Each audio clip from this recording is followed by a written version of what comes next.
Hi, I'm Dorian, and I'll be talking today about the more neutral stocks that we bought. These stocks were still either positive or negative, but their effect on our account balance wasn't dramatic and overall didn't notably affect our placement in the stock market game. The first of these neutral stocks is AHC, or AH Bello Corporation, a media company that prints newspapers in Texas.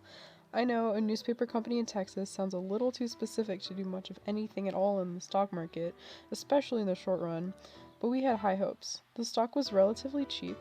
It was listed as buy on Yahoo Finance, and even now the stock is still listed as buy without opposition.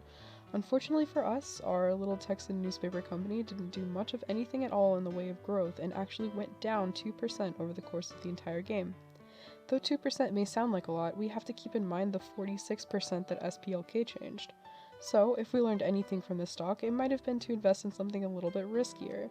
The chances of a locally based media company making big gains over such a short term wasn't high.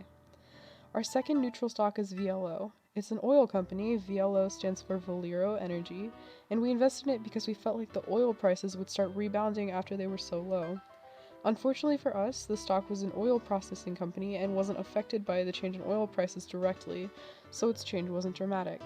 VLO actually lost 4% over the course of the game.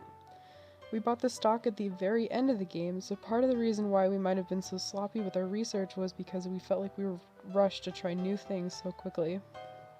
Finally, our last neutral stock is PEN. PEN stands for Penumbra Inc., a biotech company based in California.